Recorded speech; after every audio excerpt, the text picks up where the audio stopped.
made $382.24 on YouTube to date. Today, we're going to be donating 100% of this to a cause that's very near and dear to us. And in this video, we want to tell you all about it because if you're willing, you'll be able to donate too. This is Diane Snader. She runs a nonprofit dog rescue called Almost Home Foster Kennels. One of the few licensed dog rescues in the state of Minnesota who specializes in pulling dogs from high-kill shelters to later be adopted. Diane and Almost Home Foster Kennels are the reason that we have Lilli and Natty in our lives today. With Diane's help, they were able to find their forever home with us, as well as 600 other dogs that are all over the country. Today, we sat down with Diane over Zoom to get a better idea of who she is and why she does what she does. Hey, that sounds like my house. We are Almost Home Foster Kennels. We are a licensed rescue in the state of Minnesota. We started on January 2nd of 2016. And initially we were just a foster for a rescue that was located in California. Rescue for North Bay Beagles was founded and operated by Pamela Rosenthal. We were all part of a little clique and group that was affiliated with the Beagle Freedom Project, the campaign Identity, where we went into colleges and universities and tried to get the medical records for the dogs that are being used in experimentation and in scientific research, used in laboratories. Most of the states were automatically euthanizing their dogs after they were tested. Minnesota was the first state to have life after labs, which allowed for them to be adopted if they were still viable. Problem was they were still euthanizing them after the experimentation, but not signing off on the death certificates for months afterwards, so we could keep funding coming in from the federal government. Yeah. And we found out that we were almost barking up a wrong tree. We couldn't save those dogs. And there was about 6 of us that got really tight into this little campaign Identity. And so we decided to start pulling dogs out of the southern states instead. Now, Diane is about to explain how she went from fostering for a beagle rescue to starting her own beagle rescue and helping hundreds of dogs in the southern states. So Rebecca pops up and she said, I've got a really ugly shelter down by me and they have beagles there all the time. How about if we try to save these beagles? We said, great. So Karen out of Indianapolis would drive down to Kentucky, get the dog. Then she would drive halfway between there and me, and we would meet up for lunch, bring the dogs up to me. I would get them vetted, and then we would transport them like we did with Lilli and Natalie out to California. We were doing 3 at a time, until Pamela could no longer keep her rescue open due to some illnesses. So she closed. I said, what am I supposed to do? And she said, start your own. I said, I don't want to start my own. Yeah. I didn't want to tell anybody no. No, you can't have a dog. No, you don't qualify. That was the hardest thing for me to finally get over that hurdle. But I did it. I got my 501c3, my nonprofit status, started bringing in dogs. And of course, I always thought, well, nobody can do it better than me. So of course I'll take that dog. Of course I'll take that dog. Yeah. I was so bad that this past September we had 40 dogs here. Oh my goodness. We had 40 dogs here. And I don't have a facility or a building. We have 8 fenced yards, 6 foot high. Wow. We disperse them out during the day when weather allows. They all have insulated houses they can get into if they have to. But we disperse them out during the day. I work outside of here, and then they all come in at night to sleep, and they all come in to eat. So nobody stays outside. Nobody is subjected to elements other than daytime running. So to date, though, since January 2nd of 2016, and as of our last pull and intake, we have literally had 611 dogs in this house. In this house. That has stayed in this house and has been adopted out or transported out from this house. And I thought 3 was a lot. Yeah. I am down to 20 as of today. Wow, that is still quite a lot. And we have 2 more that are scheduled to go out in December.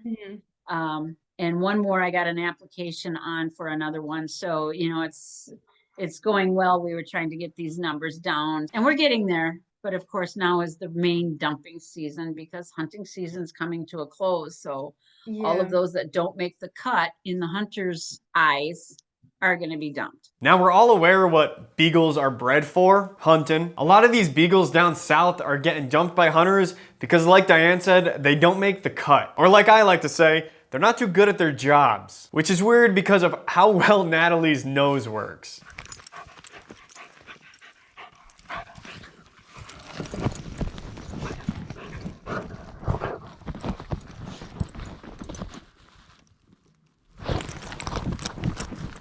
Now, the beagle's #1 enemy is the breeder, or how some may say, the puppy factories. Yeah, so you almost have like your own seasons where like you know where it's gonna like pick up and everything. Yep. I mean, I didn't even think about that. That's crazy. And we found also this year that the breeders had less and less clients. We had 3 local breeders that had to downsize due that they didn't have the demand for their dogs anymore, which is a plus in the rescue world. We don't like that. But the one lady called and she said, I have 50 dogs here. I can't do this anymore. She said, will you take 20 of them? And we did. So over the course of, I think 8 or 9 weeks, I went down every 2 weeks and took 4 more out of there. We ended up with 21 total. They've all, as of yesterday, the last one was adopted. Wow. So That's awesome. That's amazing. Yeah. it was, but they come to you not vetted. They come to you with just a rabies shot. Here you go. So there's no dentals. There's no spay or neuter done to them yet. They haven't been fully vaccinated and they're a mess. At 6 years old, one of the dogs had 40 of the 42 teeth pulled. Oh my goodness. Because they were rotted. And I chipped on a piece of tartar and the whole tooth fell out. Oh my gosh. Yeah. So they're awful.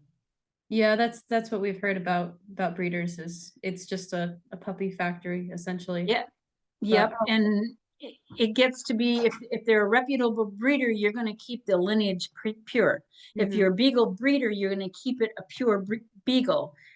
The ones that I've been working with are, well, let's see what this one and this one, 2 different breeds, will get me. So I'm going to take my pug and my Boston Terrier and I'm going to make a bug. Well, that's what they call it. But at this point, you've taken 2 genetically breathing restrictive dogs, bred them, and now you have a double restrictive breathing dog.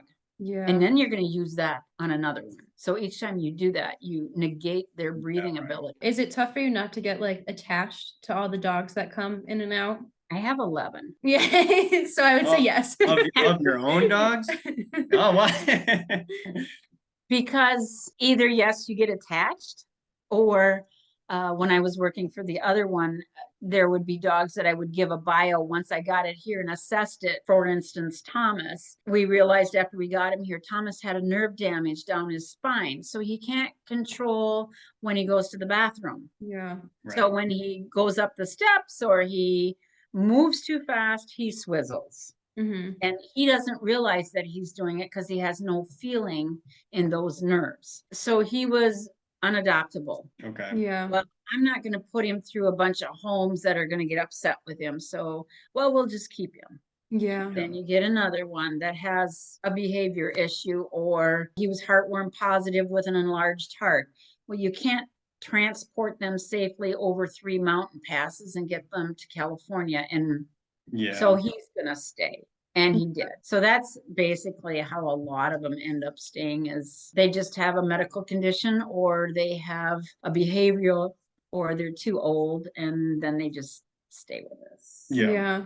And that's a job in and of itself, I can imagine, on top of all the other stuff that you have to deal with. So that is right, because all of their finances are kept separate from the rescues. And so once I determine that this one's not going to go anywhere, then I've got to separate all the records and the finances back over to another side. You can just try to imagine the cost of caring for so many dogs at once. Diane is about to tell a story that puts this cost into perspective very well. At this point in her journey, many would have ended it right here. But this story goes to show how much she really cares about every single dog that comes through her door. I want to give a content warning. This story is a little graphic, but it's definitely one that needs to be heard. You must keep your local vet in business.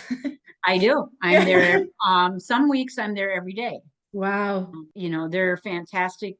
They try as hard as they can on a rescue rate. I tried using the other vet. He said, I'll set up a spay and neuter clinic for you, Diane. You bring them down, I'll hit you with $75 to neuter and $95 to spay. Bring as many as you can. And so I took down, the last time I went down, I took down 10 dogs, and I had one in foster. So I took the one dog back to the foster and I kept all the rest here. Well, Dave went out and brought one of the dogs in that I had put outside in a small yard just so she could potty. Brought the dog in and he said, I touched her and she was so wet. So I picked her up. Her insides were all out.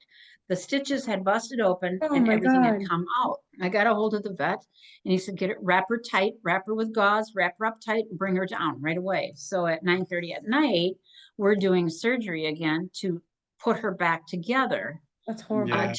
Two days later, the other one that was 60 miles north, everything busted open. He was Wow. using the wrong kind of stitch. He was using a whip running stitch, and that's not banned, but it's not encouraged to use, because if one part of the stitch breaks, all of it breaks. Well, nobody's open on a Saturday night at 10 o'clock at night except the University of Minnesota. So they called me. They needed $8,000 to start the surgery. Pulled out a credit card, Then he calls me back and he says, if we get in there and we find that she has intestines that are dead or dried out, we're going to have to cut. And he said, how high are you willing to go? And I, start crying, but I said, save that dog. And he said, it could be 13,000. I said, I don't care.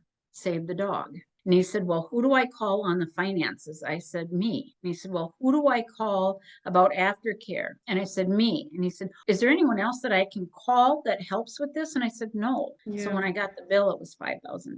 Yeah, Wow. that's good that they helped It you out. reduced it all. But in that same week, we had a dog that got attacked. We ran her to the emergency vet in Rochester, Minnesota, and $7,500 later on that. So in 1 week, we had $13,500 in vetting bills for 3 medical emergencies that happened, all within 4 days of each other. Now, after hearing that, I had a question about the adoption fees for the dogs. On Diane's website, a single dog adoption fee is $425. I thought that the adoption fee covered everything Diane had to spend on the dog, but apparently that's not the case. Like when we adopted Natalie or Lily, we had that fee, whatever it is, and that goes towards all of like the vet bills and all of all of that kind of stuff. And I assume that amount that you get from that doesn't cover those additional bills. Like it doesn't even cover the initial vetting for most of them, because the dental he gives me a great rate, but the dentals run $200. The spay and neuters run $270. So there's $470 right there. That doesn't include any vaccinations. Yeah. Yeah.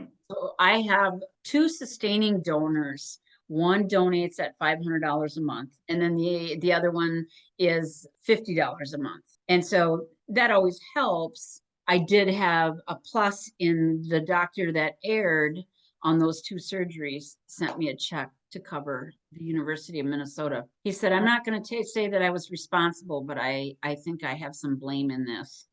Yeah. So I was super reimbursed for that. responsible. Yeah, we had a Facebook fundraiser and we raised about, I want to say it was somewhere between 4,600 and 4,800 on that one.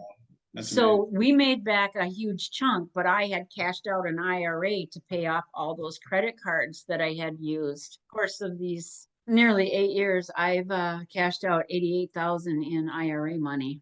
Yeah. So And I that's, won't be retiring anytime I was gonna say, soon. those IRAs, that's your personal money. That's not, My personal money. yeah. Yeah. So it's it's working, but people don't understand that the expenses, I get people that say your adoption fees are outrageous. Well, here, I give you all the invoices for your dog when you get it. I don't hide anything. Here's all of the invoices for the vetting that I had. Plus that doesn't count the food that I had here. Those adoption totes cost me $200 a tote to put those together. That's all brand new stuff that I buy to put into those totes so that any family has a start with that dog when they get it home. Right. Yeah. And Dave says, why are you doing that? Why are you in a business that isn't making money? And I said, says the farmer to the wife. Yeah.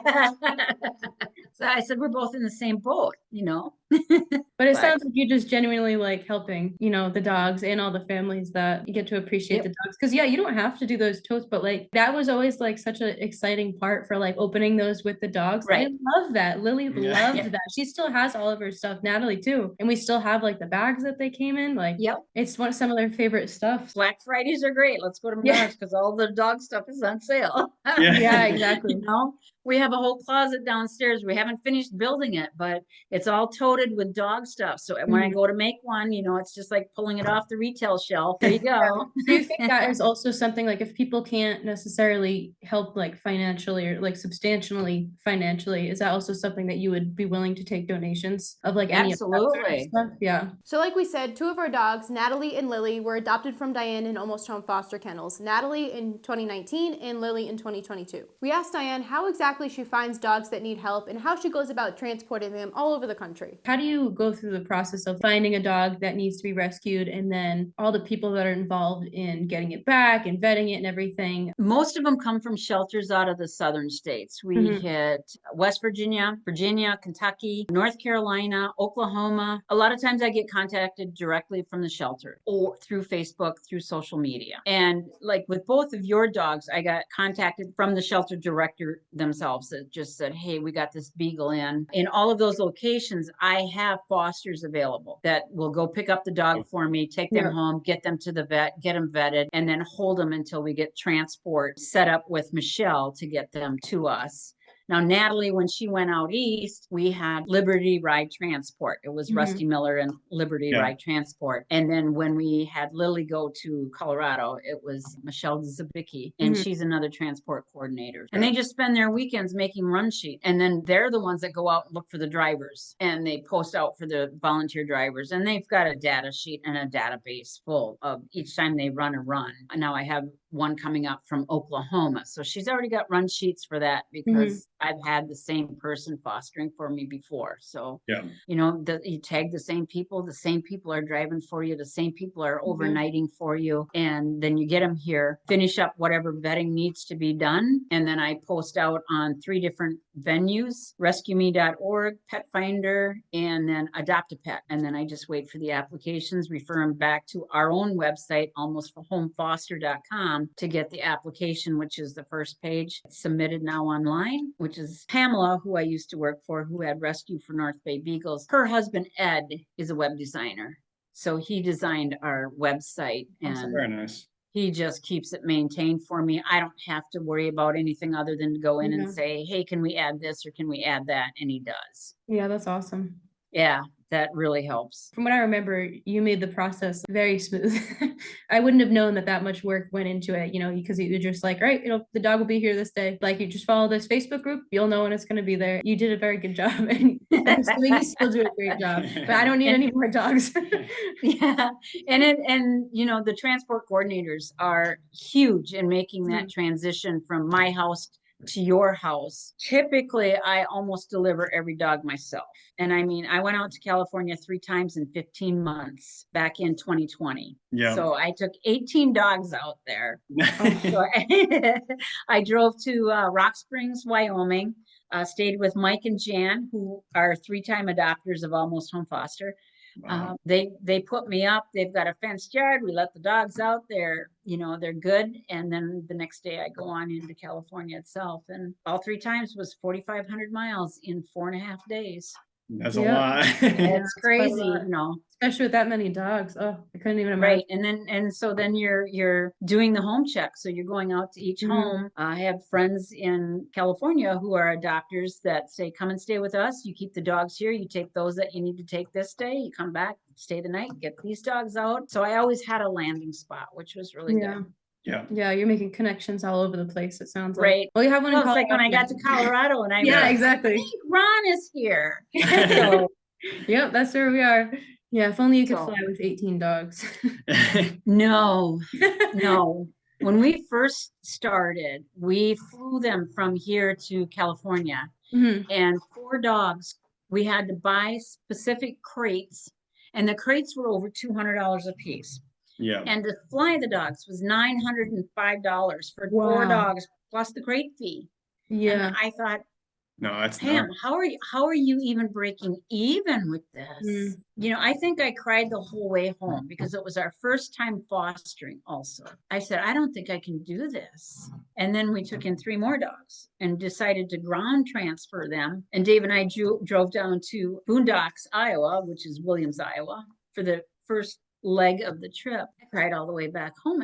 I said, I can't do this. I can't give these dogs up. Yeah. No.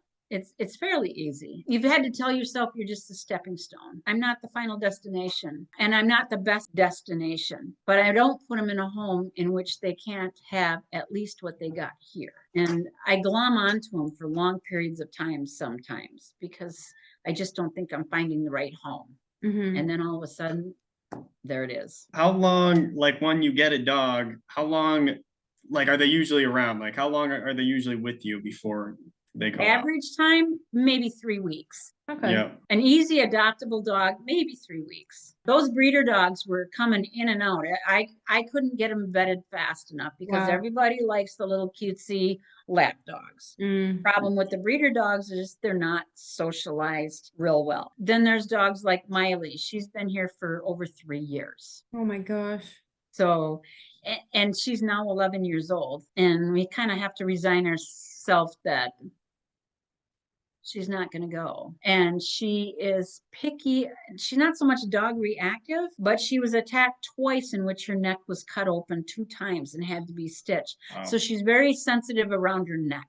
Yeah. You know, and little kids get around her and they hug her and she bites them. So Yeah. she Yeah. just stays here. But it's okay because she doesn't know a life better than this. That's true. Yeah. Yeah. She didn't go backwards. She's progressed here. So, you know, she's happy here. She has her routine. She has her friends out in her yard and she's happy here. Seems like even if they can't get out, they have a good home to fall back on. Well, not fall back on, but fall into, I should say. They're comfortable here because it's better than what they came from. Mhm. It's not ideal because I work outside the home and I'm not here during the day. Now, once again, you can just imagine caring for 21 dogs and what exactly goes into that. Diane is going to tell you about her time management and then go into some breeder stories that are probably going to make you upset. Our day starts at 2:00 in the morning.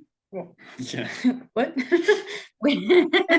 That's when we get up because I have to feed 21 dogs Uh-huh. and get them out to their respective yards for the day. I leave the house at 4:30 so that I can punch in at 5:30. Mhm. Yeah. I work till 3 and then I get home at 3:30. That's a 25-minute drive from work. And then I have to start getting crates ready for nighttime. So I change out their waters. I put their food in their crate because they all eat in a crate because I don't need to find out if somebody's food aggressive.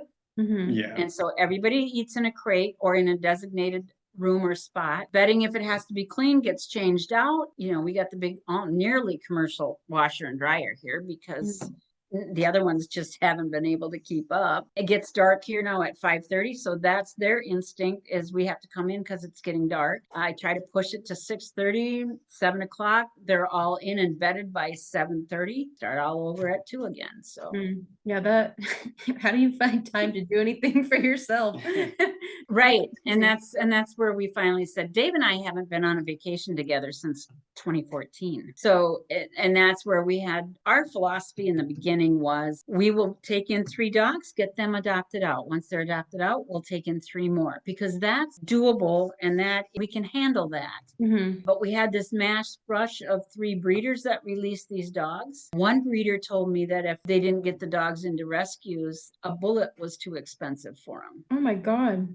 So, I can't believe that. yeah, they would crack them against the concrete wall. Wow. That's horrible. So, of course, we go in and then we're taking them Yeah, you and then can't trying survive. to adopt them after that. You know, you go in and they're not socialized, but we have to find the perfect home for these dogs that haven't been human socialized, haven't been dog socialized. Our little Opal is probably our greatest achievement thus far. She was in a crate for 9 years at an Amish breeder. Wow. Never bred, whether she just didn't take or whether they never tried her. We think that the crate and her were given the same shower with a power washer at the same time because she hates the handheld shower head. Mhm. Yeah. So we tried the first home and that didn't work. She came back. She was happy here. Of course, it was better than where she was at. Yeah. The second home tried her, but they were expecting a lot more from her a lot faster. So after 3 weeks in the old college try, their words, she came back. Jim and Roberta a year ago adopted a senior 10-year-old Yorkie from us that I wanted to keep, but Again, I'm a stepping stone. They gave a better home environment than I could because they were retired and home. I took Macy out to them and they were the best thing for that little girl. I mean, she is so happy. Roberta calls me up and she said, "Do you still have Opal?" I said, "Yes, I do." And she said, "We want Opal." So I drove Opal over there 1 week ago. She's going up steps. She's climbing the steps to their Wow. bed. She's going in and out of on a ramp on a doggy door. This is the one that everybody else gave up and said she's not moving fast enough. These people have let her progress at her own rate, and she, in 1 week's time, is sleeping in their bed. Yeah. And she did not like humans because she didn't trust them. Yeah. Wow. I'm just amazed, and everything that they send me is just unbelievable. So there's a home for all of them. It's just Yeah, finding fun. that right one. Yeah. Sometimes it's trial and error. And I got mad at myself when I said one time that a home had failed. And Cindy out of an Ohio shelter said, "It's not a failure. It's just they weren't perfect." So you keep that in my perspective. It's Yeah. all good. I don't mind if they come back. I just try again. That's true. Now, Bella was our first beagle. We got her in the summer of 2019, not from Diane, but from a friend of a friend who could no longer take care of her. At the time, she was a little 1.5-year-old ball of energy, and it wasn't long until we realized that Bella was gonna need a friend. Ron realized. Yeah, I did. Actually, we had applied to probably 5 other adoption agencies for dogs, and not a single person would let us adopt a dog. You were the first adoption agency that we have applied to that let us, and obviously now we have Really? 2 of them. I think it was just because we were young. not They, married like, at the time. no one, like, we had grown up with dog. Well, I had grown You up with did. dogs, but no one wants to let a young couple adopt a dog. I don't know. Right. Yeah. And then I think my biggest hesitation was the fenced yard. You didn't have a fenced yard in the beginning, Yeah. but you had a beagle. So my thought was that beagle's still there. Yeah. You Yeah. know, Yeah. I get a lot of applications that say I don't have a fenced yard, but I've had a beagle for 16 years. Well, to me, Yeah. that's Yeah. a no-brainer. The Right. person knows the dog's traits. The brains are in the nose. You know, you don't off leash a beagle. And Yeah. especially in a wooded area. Yeah. Oh gosh. Yeah. I just took one to a family that has always had labs and retrievers, and I took them Penny, a beagle mix. And I said, "You cannot off leash her. She is a beagle. She has a beagle nose." "Oh no, well, we did some research and we read that, they're not an off leash dog, unless they're on a hunting tracks." But I have to give people that have never had dogs a chance too. Right. You can't discriminate just saying you've never had a dog, so I'm never going to ever be the part that says I'm not going to let you have a dog. So I'm pretty good at letting first-time families adopt. Not Yeah. the beagles, but Yeah. Yeah. People always ask her, why don't you just let her off leash? I'm like, she'll never come back. She Yeah. won't. Yeah. Even if she wants to, I don't think she'd be able to. right. They just don't. It's because I have no thought process that you're back there needing me or wanting me. It's Yeah. instant gratification ahead of my nose. So Yep. Right. Yeah, we're currently trying to go through some training with Natalie and Lilli, and it's like if they're distracted, it'll take a lot to pull them out of that. We know. right? Oh yeah, they're a Yeah. pack animal. Yeah. So the human is just secondary to them. They're bred for a reason, and that's to hunt. Yeah. So that's what I'm gonna do. Yeah. Well, they're currently all sleeping. Yeah. Now, thankfully. So like we said at the start of this video, we're going to be donating all the money we've made on YouTube today and some more to Diane and Almost Home Foster Kennels. There's a fundraiser going on right now for the next 2 weeks where you can help Diane reach her goal of $7,500. The fundraiser is through Facebook, and there's a link down in our description below that will bring you right to it. We asked Diane what the rescue's expenses look like and where this donated money will go to. Most of our biggest expenses are vetting expense. Just using last year's figures, we took in $62,000 in donations and adoption fees, all incomes. Of that, a bank out of North Dakota donated on a pay it forward program $5,000. Nice. Mark and Mary out of the Minneapolis Rosemont area, the sustaining donors, $6,000 of that Wow. came from them. The vetting expense was $40,000 last year. The food was $14,700. We don't buy big box Walmart type Yeah. Mhm. food. We buy like what we sent in the Yep. bag. The Farmina is a protein-based, low-carb, made in Italy food. It runs right now $65 for a 15-pound bag. Wow, that is pretty pricey. So I go in and I buy 14 bags at a time is when they bring it into the local pet store. That's an $800 bill right there. Yeah. Right. So, and that will last me about 2.5 weeks with the Wow. number of dogs that we've had. Yeah. So our food bill was $14,700. Our fuel and vehicle expenses last year was $10,400. I've gone through on my one vehicle, I call it my Muntmobile. It's my my 2014 Ford Flex. I can fit 10 dogs in there. Wow. I have had 4 sets of tires. I have had all 4 wheel bearings at $500 a pop. I have had brakes. I was out in California when the brakes went out the first time. And so I think I've had 3 sets of brakes put on there. I have 221,000 miles on that vehicle that I purchased 5 years ago. So we average right now about 40,000 miles a year just transporting dogs. Wow. Just That's transporting crazy. dogs. That's our expenses. Our expenses last year totaled 75,000. So we went 12,600 in the hole. Yeah. That came out of my personal paycheck because that has to be made up somewhere. Everybody has to get paid that I've enlisted their help. Yeah. Right. And I'm an instant pay type of person. So I go to the vet. I don't ask if they can front me till the next time. It's paid on the spot. Yeah. And so if I'm short in the rescue, it comes out of my personal paycheck. Yeah. So Until, that's where all those donations will mostly be going to, is taking care of those expenses. Yeah, because I mean, there's got to be a point where you're probably, if it goes to a certain point, you're not going to be able to afford it, I imagine. I mean, that's a pretty big bill to pay. It's to the point where when I want to retire, that's where I have to reassess how deep I want to be in the rescue. How much can I front the rescue on a regular basis and hope that somewhere by the end of the year that it can be paid back or I can break even with it. That's my assessment now. I'm eligible to retire now. I don't plan on doing that within the next year or 2. I think I'm about at least 2 years out before I plan on saying, okay, it's time. But even then, I won't give up the rescue, but I need to make sure that the rescue will fund itself and support itself. Yeah, exactly. And I imagine, I know you said you are in accounting, but that's still, you can't predict the numbers sometimes. Right.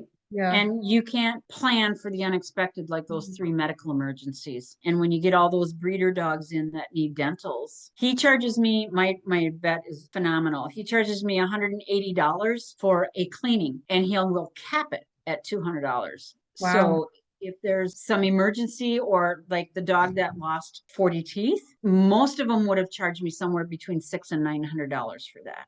Wow. That was 200 is what he charged me. Wow, that's awesome. Yeah, that is great. So, I mean, you're giving them so much money, aside from that. So I imagine they're willing to help you out, especially for such a good cause. So heartworm treatments also.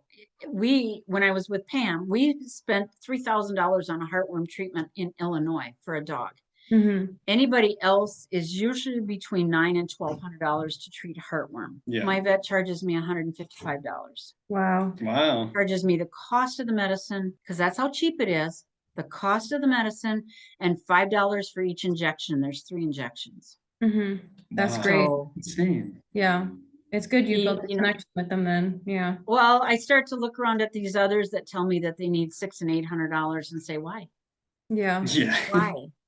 Yeah, I know. I go to the vet now with just, the 3 pups, and it's like just the prices of that even have gone up. And like heartworm, just the monthly medication, it's gone up a lot, especially for 3 dogs. I can't imagine for 21 dogs. Now, there's other ways that you can help dog rescues like this other than giving money, and we asked Diane what those options are. People cannot help out financially if they would prefer to send you, like, I guess, care packages or anything that you might need. What are some of the supplies that you would prefer people send you, and how could they contact you to get the address? The dental chews through them. We like the ones from Menards, but some of those gift bags are full of toys. New toys. We like new toys.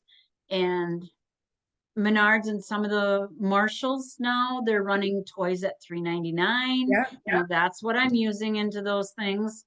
We usually pack 2 or 3 toys a piece for each of those bags. Leashes and leads, we use the braided kind. I buy off the Amazon. They're braided and I get 6 for $22. Okay. But Yeah. I send 2 with every dog Mhm. because we always say in the beginning, we need 1 to the collar, 1 to the harness when you Mhm. take them out on a walk. So if you drop one, you've got the other one in your hand. We don't do retractables for the fact that we have had 3 dogs pull their cogs right out of there. The ribbons have gone. One ended up dying when it got run over and got Oh my loose. God. But so we've always done the braided stationery. You know, gift cards to some of those places. Amazon gift cards are phenomenal. Chewy.com gift cards, because that's where we get the foods. So those are always helpful and always used. Okay. Okay, very good. That's great. And then I imagine they could probably just contact you through the Facebook page if they're interested in donating that stuff. Okay. Hopefully, most importantly, to help you out is if people are looking to adopt a dog, find the adoption link through your website. Through our website. Yep. website, thealmosthomefoster.com. It's the first page that comes up, asks if you want to foster or adopt. Okay. And then I would also suggest, obviously, for the people that are watching, if they're interested in adopting any of your dogs, to follow the Almost Home Foster Kennels page on Facebook, because you are always posting, about the dogs that are looking for adoption and, also, or need some extra financial help, any of that sort of stuff. So because I know you have some other fundraisers and stuff every once in a while throughout the year as well, because it's not just this 2 weeks that people can help out. Right. Our website also holds our available dogs. So I have those listed on there with a bio on each of them and what we think or are looking for in a home. Also has our success stories. So once they've gone through the final adoption, the picture is posted with the family photo, as we call it, and where they've gone and where they've gone to, how they're doing.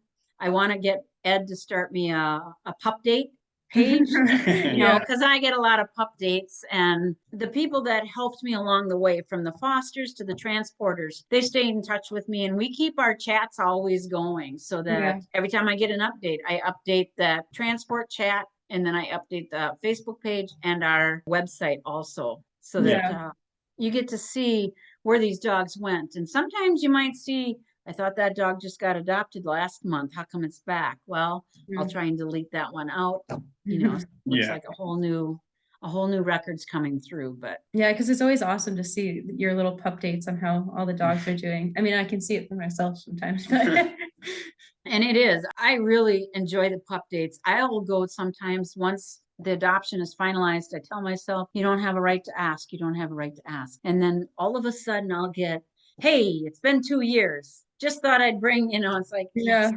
Oh, wow. Because I'll look, I have a running data sheet of when the dog came in, the dog's name, where the dog went, the date it went out, who it went to, and where they're at. And I have all 611 listed on, when they're deceased or they get a hold of me and they say, Xander passed away, he had cancer. I go back in and I alter those records to show that the dog is deceased, but it's just something.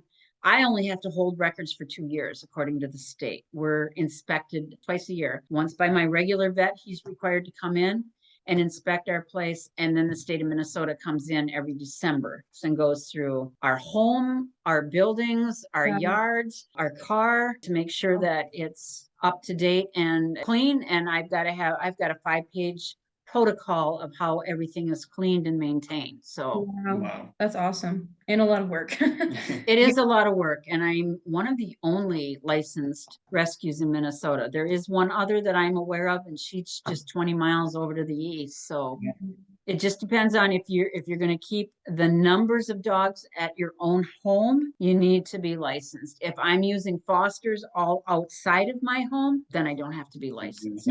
Interesting. But once I have 4 or more dogs, I have to be licensed. I think we just wanted to basically say thank you for our pups, but also continue to do what you do with all the other dogs. I mean, it looks like it definitely is like so much work, and I don't think you get enough credit or enough help. So But people offer, but I'm one of those individuals that say, well, I'm not sure that I want all these people in. It gets chaotic when you introduce them to the dogs. The mailman can't even drive up the driveway. So yeah.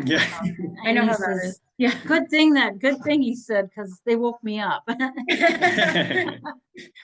But it is. I enjoy it, and there's times where it's so frustrating.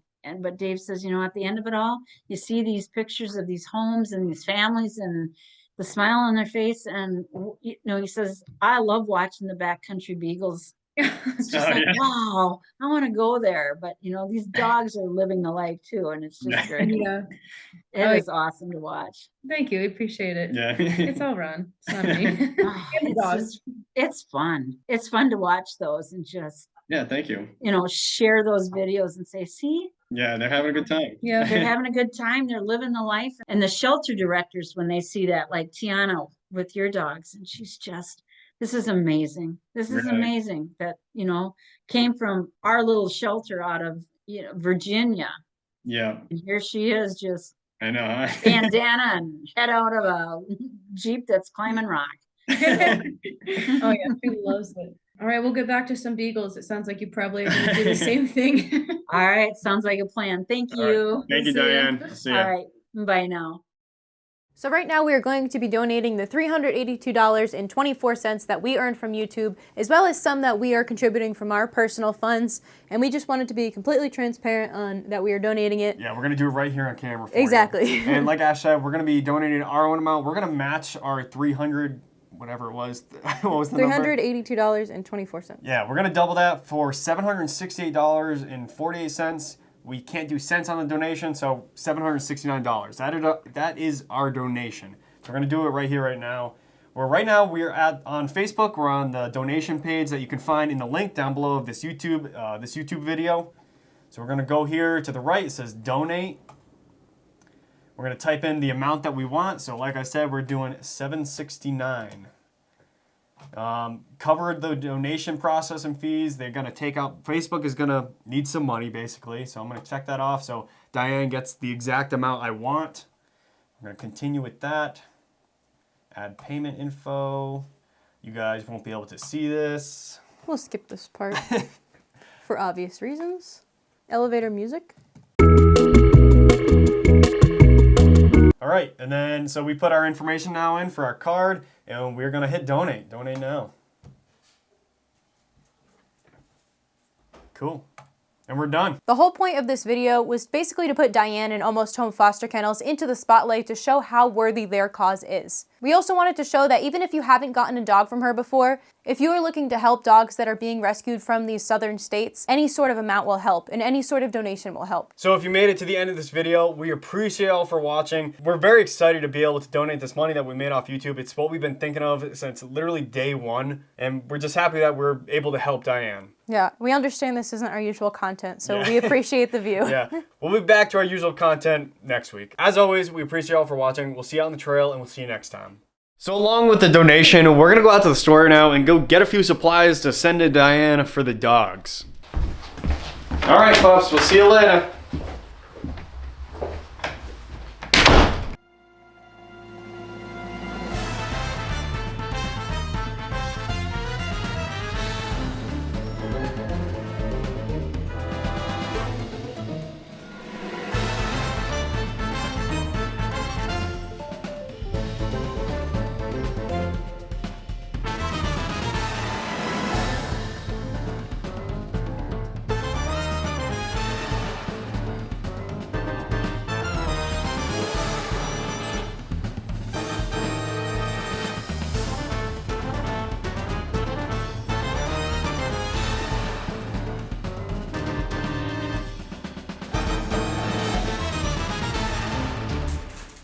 Hey, pups, what you been up to, good pups?